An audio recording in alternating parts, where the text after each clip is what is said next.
안녕하세요, 밥상머리입니다. 오늘도 그림책 육아의 모든 것 심선민 작가님과 함께 말씀 나누도록 하겠습니다. 아이한테 그림책을 읽어주다 보면은 네. 저도 몰랐던 아이의 내면을 발견하게 되는 순간들이 있거든요. 네. 당황스러운 경험이었는데요. 그 작가의 그림책을 우리 아이가 좋아해서 똑같은 작가의 그림책을 사서 읽어줬는데 네. 그림이 너무 무섭다고 막 엉엉 우는 거예요. 근데 어. 그 그림책은 전혀 뭐 그렇게 무서운 내용이 아니에요. 더군다나 칼데코 나노상까지 받은 굉장히 유명한 책이고 네. 아이들도 많이 보는 책인데 네. 이건 뭐 추천도서는 아니니까 말씀드리기 그런데 굉장히 좋은 책입니다. 거미 안한씨라는 책인데요. 그림을 보자마자 막 울음을 터뜨리는데 너무 무섭다고 막 밤늦게까지 막 울더라고요. 얘가 겁이 많은 건 알았는데 요런 곤충 같은 모양 표지를 보면은 이제 거미가 이렇게 기하학적으로 그려져 있는데 네. 여기에 대한 공포가 있구나. 뭔가 트라우마가 있었나? 알게 됐어요. 그래서 오늘은 그러면 그렇게 그림책으로 몰랐던 우리 아이 마음을 좀 발견해 볼 수 있는 그 팁을 또 제가 잠깐 좀 전해드릴까 합니다. 부모님들이요. 네. 가장 많이 실수하는 게 뭔 줄 아세요? 아이를 키우면서. 부모님이 열정적으로 자녀의 어떤 교육에 관심을 가질 때 네. 좀 자기 욕심이 앞서지 않나라는 생각이 듭니다. 저만 해도 맞아요. 이제 책을 읽어줄 때 이 책에서 얻을 수 있는 교훈이나 네. 얻을 수 있는 여러 가지 유익한 것들 많이 전달해 주려고는 노력을 하는 건데 그렇죠. 조금 아이 입장에서 좀 이해하는 게 필요하지 않나 생각되는데요. 네, 맞아요. 그러니까 어른들은 조금 이 책을 하나를 보면 이 책을 갖고 뭔가 교훈을 얻어야 돼. 그렇죠.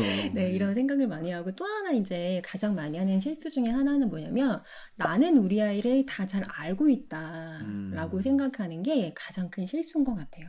그러다 그렇죠. 보니까 부모님 마음대로 예를 들어서 책을 골라서 너가 예전에 이 책 작가의 책을 좋아했으니까 이 책을 좋아할 거야. 네, 맞아요. 그렇죠. 네. 그다음에 이제 부모님 입장에서 나는 굉장히 감동받았는데 너도 아마 그럴 거야. 라고 하는 어떤 판단, 평가를 나름대로 하고 좀 아이들한테 그렇게 좀 제시하는 경우가 굉장히 많죠. 그렇게 네, 하면서 맞습니다. 이제 막상 제시를 했을 때 아이가 이렇게 깜짝 놀라거나 네. 뭔가 반응이 좀 내가 원하는 대로 안 나오면 오히려 당황스럽고 네. 좀 이상하게 생각하고 이런 경우들이 꽤 많이 있는 것 같아요. 그래서 이때 그림책이 굉장히 큰 힌트가 되거든요. 저희 좀 경험담을 한번 말씀드려볼게요. 네네. 근데 저도 저희 아이가 이제 6살 정도 때였는데 유치원에 갔다 와서 저한테 자꾸 질문을 하는 거예요. 어떤 네. 질문이냐면 엄마 100살은 언제 끝나요?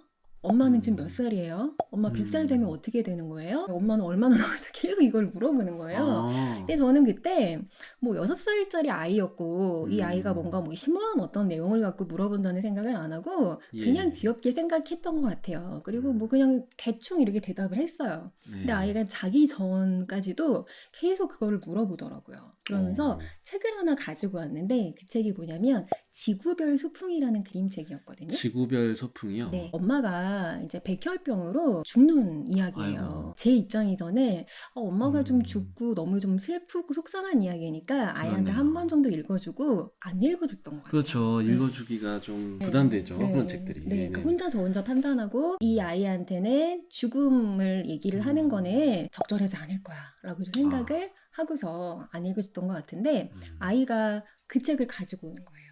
그러면서 자꾸만 그 전에 낮에 했던 질문들을 이제 이야기를 하더라고요. 그때 저는 좀 깨달았죠. 아이가 죽음이 좀 궁금했던 거구나. 왜냐하면 아이들도 죽음이라는 게 궁금할 수 있거든요.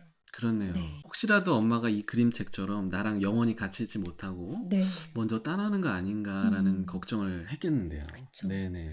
그렇다고 해서 이 6살짜리 아이한테 뭐 죽음을 정말 있는 그대로 설명하는 것이 그때는 중요한 것 같지는 않았어요. 그러니까 그렇죠. 여기서 필요한 게 이제 부모의 좀 민감성이라는 단어를 좀 말씀드리고 싶은데요. 민감성이요? 네. 이 민감성이라는 단어가 좀 추상적으로 들릴 수는 있잖아요. 근데 이 민감성이라는 건 뭐냐면 결국에는 내 아이를 좀 잘 관찰하고 지금 이 아이가 불안해하는 감정 또 걱정하고 있는 생각이 뭔지를 좀 지켜보고 그거에 맞는 해답을 이끌어가는 것이라고 좀 표현을 해보고 싶어요. 보통 우리가 아이들에게 좀 곤란한 질문을 받을 때가 있는데 네. 저도 어렸을 때 기억이 나요. 그런 질문들을 하면은 네. 대부분 얼버무리거나 그쵸. 왜냐면 좀 아이들이 굉장히 철학적인 질문을 하거든요. 맞아요. 아까 죽음에 대한 얘기라든지 틈만 나면 왜 그러냐고 물어보는데 이게 딱히 뭐라고 할 말이 없어요. 오히려 더 어려워요. 예. 대답하기. 그러다 보니까 뭐 원래 그런 거야. 음. 휙 넘어가는데 맞아요. 이렇게 민감성이 있는 부모님 같은 경우는 아, 왜 저런 궁금증을 가졌을까? 그렇죠. 저 아이 마음속에 어떤 감정이 생겼어? 저런 질문이 생겼지라고 좀 관찰할 수 있을 것 같습니다. 네. 그래서 이제 저도 아이한테 계속 물어봤던 것 같아요. 뭐가 걱정이 됐던 거야? 100살이 되면 어떻게 될 것 같은데? 이제라고 물어봤더니 엄마가 이제 떠날 것 같다. 근데 이제 그게 언제인지 좀 궁금하다는 이야기를 하더라고요. 그래서 그 책에 있는 좀 내용을 바탕으로 제가 얘기를 해줬는데 어떻게 얘기를 했냐면 그 책에서는 그 소풍이라는 단어를 써요. 네. 그러니까 우리는 모두 이제 하늘에서 왔는데 네, 잠깐 네. 우리가 소풍을 온 거고 이제 우리가 소풍 가서 김밥도 먹고 친구들하고 놀다가 결국에 집으로 돌아가잖아요. 그렇죠. 이제 그런 개념으로 좀 아이가 좀 쉽게 이해하도록 얘기를 해줬던 것 같아요. 아, 네. 그리고 이제 우선 아이를 좀 안심시켰죠. 그때 30대 초반이었던 것 같은데 엄마 아직 100살 되려면 되게 많이 남았어. 아, 네. 걱정 안 해도 돼. 너랑 엄마랑 아주 살 날이 많이 남았어. 라고 하면서 아이를 좀 안심시켰죠. 네. 그러니까 가만히 보면 그림책에는 그런 좋은 대답들이 다 있어요. 네. 이렇게 천상병 시인의 시처럼 정말 잠깐 소풍 왔다가 갔다 네. 이렇게 설명하면 아이들도 이게 무서워하지 않을 것 같습니다. 그쵸. 작가님 저도 이게 3년 전에 저희 아버님이 돌아가셨을 때 네네네. 저희 아이가 아직 좀 어린 나이였고 죽음을 이제 받아들이기가 아직은 좀 너무 이른 때였는데 네. 그런 할아버지의 죽음에 관해서 전혀 심각하지 않게 아주 재미있게 함께 나눴던 그림책이 있습니다. 최근에 굉장히 그림책을 많이 내고 있는 일본 작가 요시타케 신스케의 네. 이게 정말 천국일까라는 그림책이에요. 네.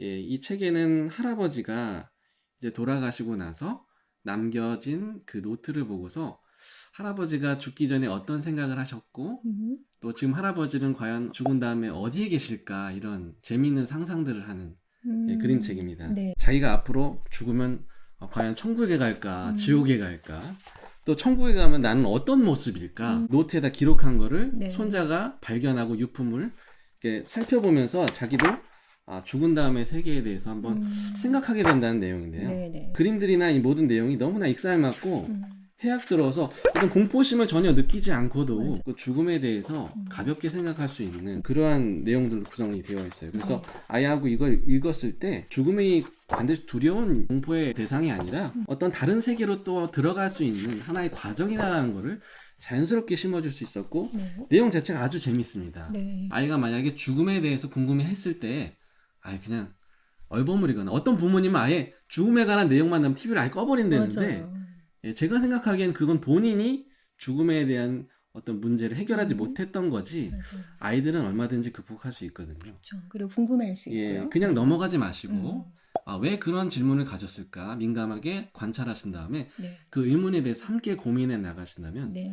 정말 함께 성장할 수 있는 좋은 기회가 될 것 같습니다. 네, 맞습니다. 네. 그러면 저도 죽음에 관한 이제 그림책을 하나 좀 소개를 해드리려고 하는데 무릎딱지라는 그림책이에요. 네. 이 그림책도 사실은 굉장히 슬픕니다. 저는 오히려 이제 제가 보면서 더 많이 울었던 것 같아요. 엄마가 여기서도 이제 돌아가세요. 저는 이제 여기서 좀 속상했던 게 뭐냐면 이 아이는 막 울거나 뭔가 그렇게 감정을 표현하는 것이 아니라 오히려 굉장히 좀 덤덤하게 엄마의 죽음을 좀 받아들이고 있다는 게 저는 더 슬펐던 것 같아요. 네. 그런데 이 아이가 이제 이런 표현을 해요. 이렇게 무릎에 이제 넘어지면 딱지가 생기는데 이 딱지가 좀 언젠가 좀 안 우는 것처럼 너무 성숙하게 엄마의 죽음을 조금 해석하는 걸 보고 저는 오히려 어른으로서 참 굉장히 어른스럽구나 이 아이가 이런 생각을 했던 것 같고 아이들하고도 이 책을 보면 아이들은 이제 좀 다른 관점으로 좀 쉽게 그러니까 이렇게 넘어진 것 같은 상처 얇은 어떤 감정으로 볼 수도 있겠지만 아이들의 입장에서는 또 그렇게 해석을 해볼 수도 있거든요. 그래서 이런 책들을 갖고 아이들하고 한번 죽음에 대해서 대화를 해보는 것도 좋은 방법이 되실 것 같아요. 저도 이 책을 이제 추천받아서 봤는데 네. 첫 문장이 좀 충격적이에요. 엄마가 오늘 아침에 죽었다. 네, 굉장히, 이렇게 시작이 돼요. 그러니까 저는 아직 못 읽어주고 있습니다. 솔직히 말씀드리면. 맞아요. 근데 이것도 좀 어려울 수도 있는 사실은. 정말 가까운 가족의 어떤 죽음이라는 엄청난 트라우마가 생겼을 때는 오히려 이러한 책들이 아이들에게 굉장한 치유를 또 줄 수 있을 거라는 생각이 듭니다. 오늘은 그림책을 통해서 좀 아이의 마음을 알아보는 그 방법을 좀 간단하게 소개를 해드려 봤는데요. 이처럼 좀 죽음 같은 좀 어려운 주제 또는 뭐 죽음이 아니라 아이들이 미처 부모님한테 뭐 표현할 수 없는 그런 다양한 고민들이 아마 있을 거예요. 예를 들어서 뭐 친구들하고 싸웠다거나 아니면 선생님한테 혼났다거나 그런 좀 심각한 그런 이야기들을 잘 민감하게 관찰함으로써 그림책을 통해서 좀 아이들하고 소통을 해 나간다면 아이들의 마음을 그림책을 통해서 좀 읽어볼 수 있지 않을까 싶습니다. 네, 오늘도 작가님과 함께 어떻게 하면 내 자녀의 마음을 자세히 관찰할 수 있고 또 이해할 수 있는지 알아봤습니다. 피부만 민감해지지 마시고 자녀에게 민감해지세요. 밥상머리였습니다. Daddy. Hey, Daddy.